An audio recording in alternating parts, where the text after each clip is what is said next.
students, in this class we will be learning about the last topics of gaseous state, as I have already told you in last week's class. Okay, so kindly open your notebooks and put the side heading liquefaction of gases.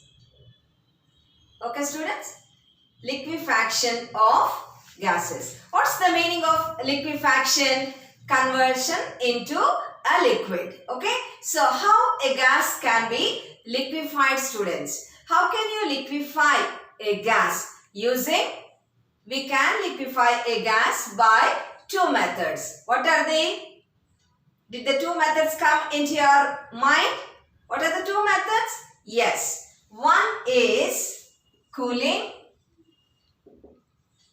and the other one compression. So I need not explain much about cooling and compression. We all know that a gas consists of molecules which are in constant motion. What's the meaning constant motion means? They are constantly moving. And also in a gas, when you look at the position of the molecules, they are far away from one another. They are situated far apart from one another. What's the meaning of this?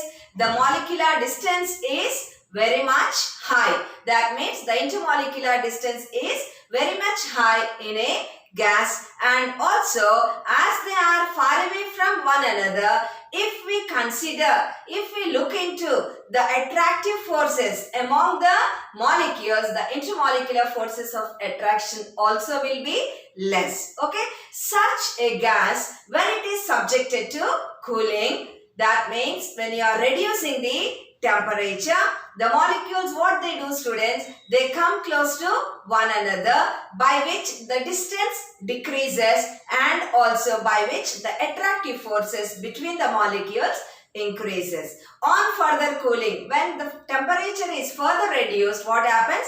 They come more and more close to one another, by which the attractions are very much increasing between the molecules. Finally, at one stage, the gas is converted into a liquid. Okay, in a similar way, when a gas is subjected to pressure, or when you try to compress a gas, what happens? The same way, the molecules come close to one another, and finally, at one stage, it can be converted into liquid. Okay, so this is a simple process of liquefying a gas using the principle cooling and compression. Okay, a gas can be liquefied by cooling and compression. Students, this principle was used by a person called as Faraday to liquefy many of the gases like chlorine, ammonia, SO2, HCl, etc.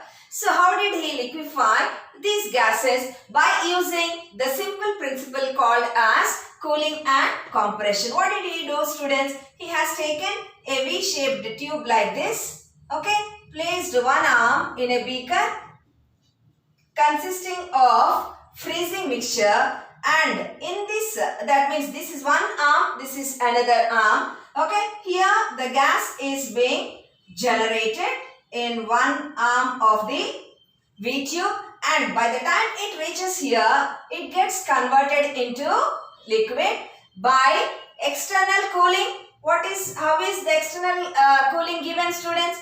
This arm is placed in a beaker consisting of freezing mixture. What is freezing mixture, students? Yes, salt plus ice is called as freezing mixture. So this side or this arm of the V-shaped tube is placed in a beaker consisting of ice plus salt, which is called as freezing mixture. That means the ice will not melt immediately when you are adding some salt to it.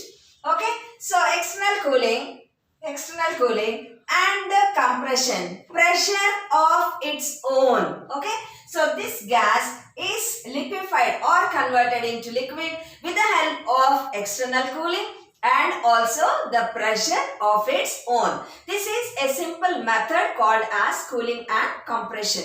Many of the gases are liquefied using this method. But there are some gases called as permanent gases like hydrogen, which cannot be liquefied by this simple process called as cooling and compression.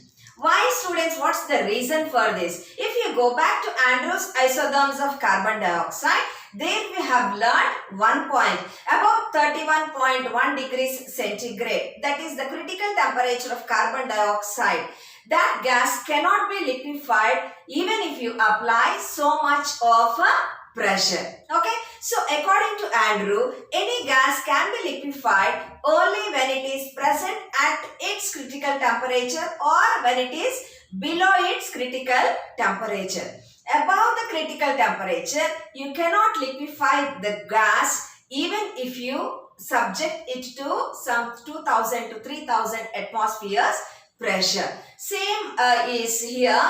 We can apply to the hydrogen gas. It cannot be liquefied by simple method cooling and compression. Okay.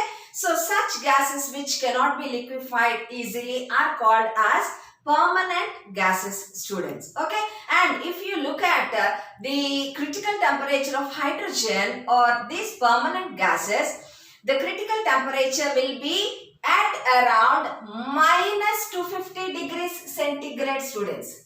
Just imagine minus 250, somewhere below 0 degrees centigrade. Okay. So minus starts from below 0, right? So somewhere around minus 250 is the critical temperature of the permanent gases. So if you want to liquefy such gases, you should maintain the temperature minus 250. Okay. Just beyond our imagination, and much high pressures are to be applied in order to liquefy the permanent gases like hydrogen. Okay, students. So to liquefy gases, we have two methods, Linde's method and Claude's method. Before learning those two methods, we need to learn a short answer question, a simple topic, students. That is, put the side heading. Put the side heading, Joule-Thomson effect. Joule-Thomson effect. So what is this Joule-Thomson effect? Sometimes this question might be asked for 2 marks. What is this Joule-Thomson effect? Suppose you take a compressed gas. So what's the meaning of compressed gas, students? It is subjected to pressure. So a gas is being compressed like a balloon. Okay. When such a compressed gas is allowed to expand by passing it into a region of low pressure, what happens? When a compressed gas is allowed to expand by passing it into a space of low pressures, what happens? There will be fall of temperature of the gas. That means the gas is being cooled when this process is taking place. What is that, students? Again, I am repeating my statement. When a compressed gas is allowed to expand by passing it into a region of low pressure, there will be fall of temperature. This is called as Joule-Thomson effect. Put it in inverted commas, students. Okay, write down the statement. When a compressed gas is allowed to expand by passing it into a region of low pressure, there will be fall of temperature. So what is happening when you are trying to expand a compressed gas? A compressed gas, you know, all the molecules are like this, students. This is the situation of a compressed gas. So what are you trying to do now? You are trying to expand this compressed gas by passing it into a region of low pressure. Immediately, compression, expansion. What happens? All the molecules move far off from one another. That means the distance between the molecules increases. Here the distance is less. There will be intermolecular forces of attraction. So when you are trying to expand, they are moving far apart from one another. Slowly the distance between the molecules increases. And also the intermolecular attractions, what happens? Decreases. Here they are more, here they will be less. So what should we understand behind this process, students? What happens?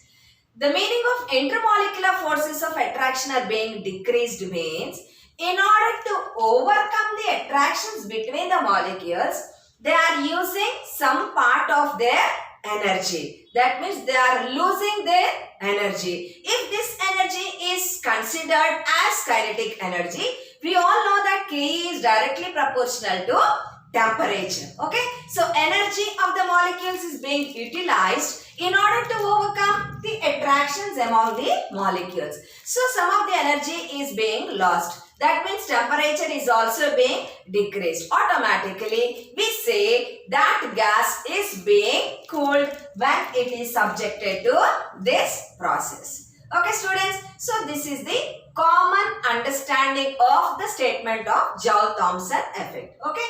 But this is reverse in the case of few gases like hydrogen and helium.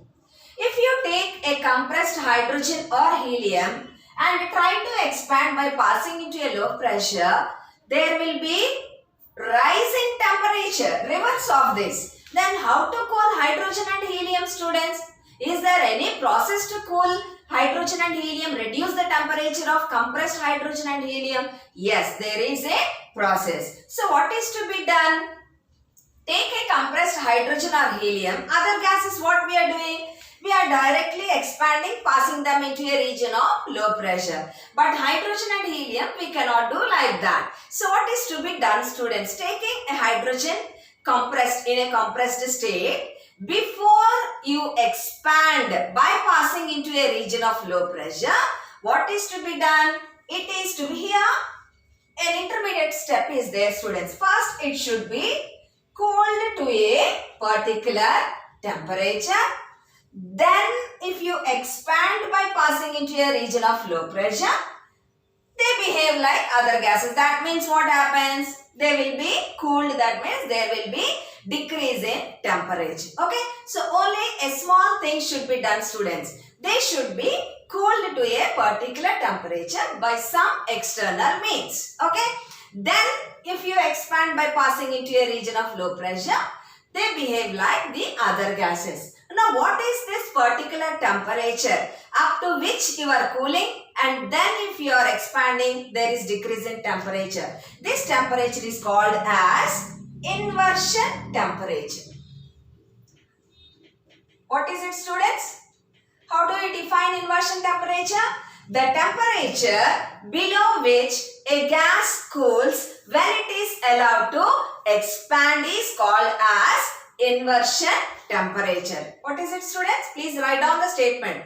First you write Joule-Thomson effect statement. Later you write what happens when a compressed gas is allowed to expand. What will you write? The molecules move far away from one another, by which the distance between the molecules increases and the intermolecular forces of attraction will be reduced. Okay.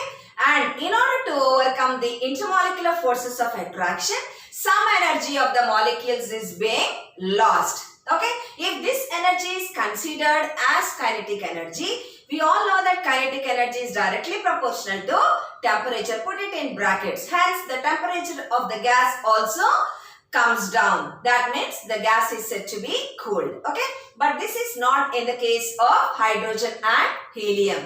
If the hydrogen and helium, if they are allowed to expand by passing into a region of low pressures, there will be rise in temperature. Okay. So in order to cool these gases, What is to be done, students? Before expansion, they are supposed to be cooled to a particular temperature, and then when they are allowed to expand, there will be decrease in temperature. And this particular temperature is called as inversion temperature. Now below write down, don't continue there. Below write down.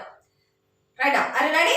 Right. The temperature, put it in inverted commas, students. The temperature below which a gas cools, the temperature below which a gas cools when allowed to expand, is called as inversion temperature. Okay? Is called as inversion temperature. So now below that, write down one important statement, students. Below that, write down expansion above inversion temperature causes heating, and expansion below inversion temperature causes dash. What is it? Cooling. Right. Causes cooling. Okay. So inversion temperature is this one, students. Above this, if you are trying to expand, what is happening? Hydrogen and helium. There will be rise in temperature. Okay. So below inversion temperature, if you try to expand, then there will be fall in temperature. Okay. So underline this statement also, students. Fine. So inversion temperatures of hydrogen. Write down inversion temperature of hydrogen minus 80 degrees centigrade, and inversion temperature of helium minus 240 degrees centigrade. Okay. So these points you were supposed to write under Joule-Thomson effect. Now let us learn the two methods of liquefaction of gases. Take a scale, pencil, eraser and be ready, students. So put the side heading, students. Methods for the liquefaction of gases. Methods for the liquefaction of gases. Understood now? Joule-Thomson effect? Right. So number one, first method, students. Linde's method. L-I-N-D-E'-S. Linde's method. Okay. So this is an experimental method. So we need to draw a diagram.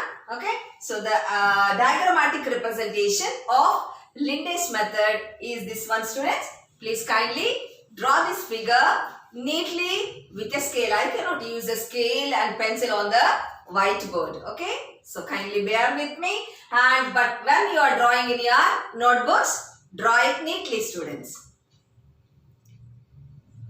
Okay. And also mark the parts.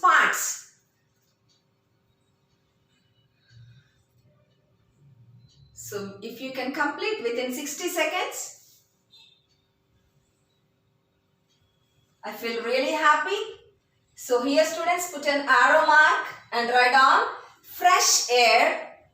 Here compressor, this is cooler, this is spiral tube, liquefying chamber and nozzle or jet. Nozzle or jet.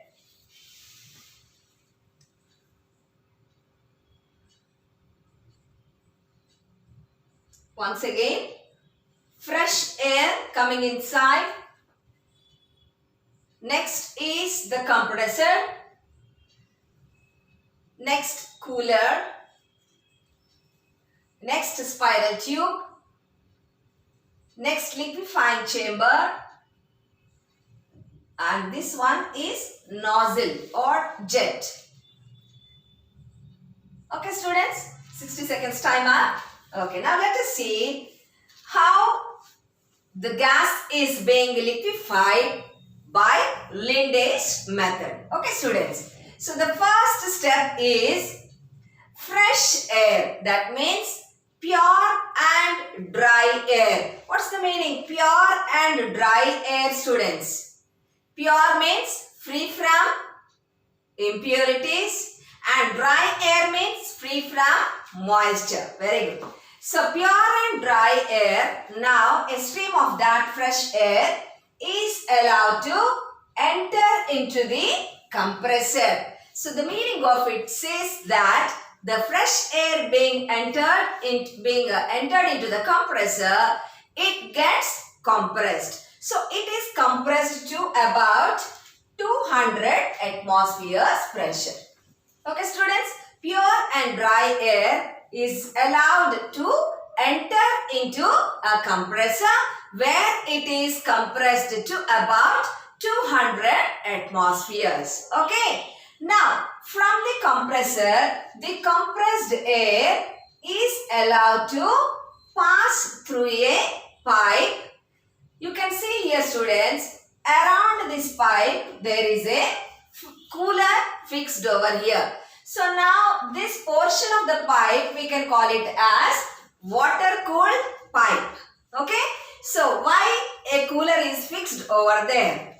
Now the fresh air is coming out from the compressor in the compressed state. When it is compressed, there might be some heat evolved which is called as heat of compression. Okay. So in order to remove that heat of compression, now the compressed air is allowed to pass through a water cooled pipe. Okay, students, first point, pure and dry air is allowed to enter into a compressor where it is compressed to about 200 atmospheres pressure. When I am repeating second time or third time, please follow and write it down in your notebook, students. Okay, so that while reading it will be easy for you.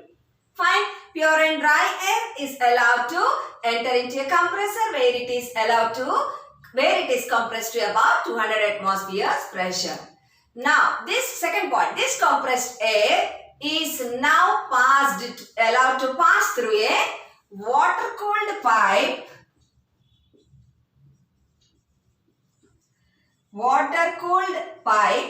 Okay, to remove heat of compression. Okay, full stop. 2 points over, students. So from there, now the air enters into this spiral tube. Now this air has an adjective over here. What is that? Compressed and cooled. Okay, I don't know whether it is adjective or not. You check with your English teacher. Okay, so compressed and cooled air is now allowed to pass through this spiral tube.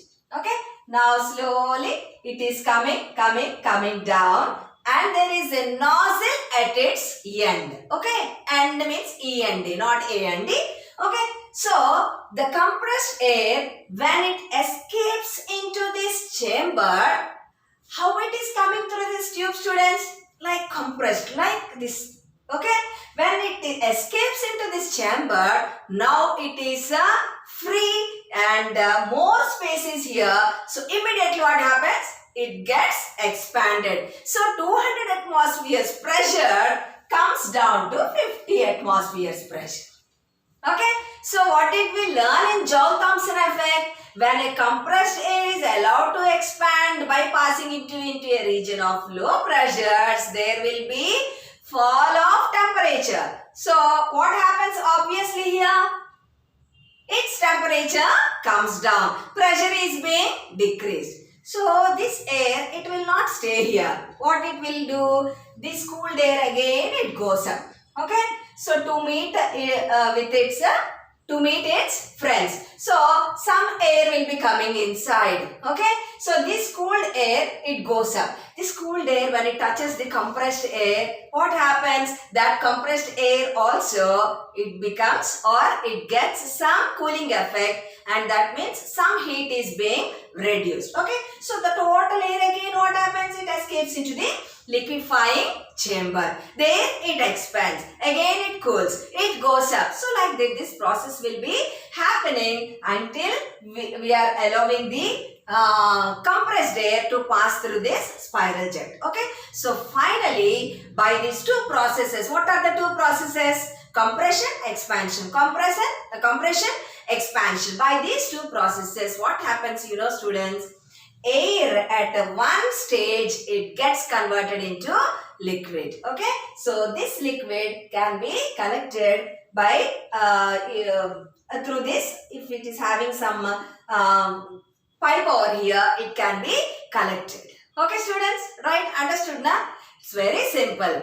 Fine. So what is the first point? Pure and dry air allowed to enter into the compressor. It is compressed. Now it is passing into water cooled pipe to remove the heat of compression. This cooled and compressed air is entering into the spiral jet. When it escapes into the chamber through this nozzle or jet, it expands. The pressure comes down to 50 atmospheres pressure. As we already studied or learned about Joule-Thomson effect, we know that such compressed gas, when allowed to expand, there will be fall of temperature. So this air loses its the temperature of the air comes down, by which it is being cooled. Okay, so it goes up, cools the incoming air, which is further cooled by escaping into the chamber. Fine. So last paragraph you will write, so by these two processes, that is compression and expansion, the air at one stage gets converted into liquid. Okay, students. So this is the process of liquefying a gas using Linde's method. This is the first method, students. So when you are, this is an important question mark. Okay. So when you are asked to write about Linde's method, first take a pencil scale, neatly draw the diagram and write down point of the point. Okay, so any teacher will give you 5 out of 5 if you write all these points along with the diagram. Okay, let's move on to the second method. Second method, put the side heading Claude's method. C-L-A-U-D-E'(S). First one is Linde's method, students. Second one is Claude's method. C-L-A-U-D-E'(S). Underline and draw the diagram, students. Again 60 seconds time.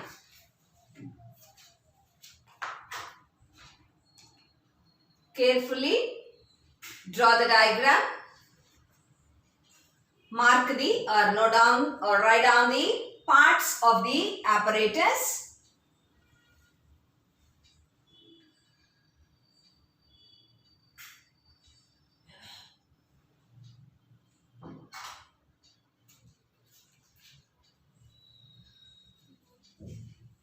So is the diagram clear, students, to you? Right. So right side, cylinder. This is cylinder, students. Cylinder. This one is piston. You know what piston is, right? Next, liquefying chamber.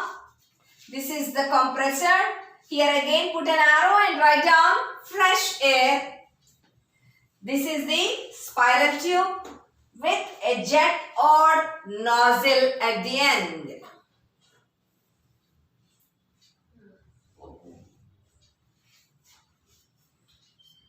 Okay, students, completed.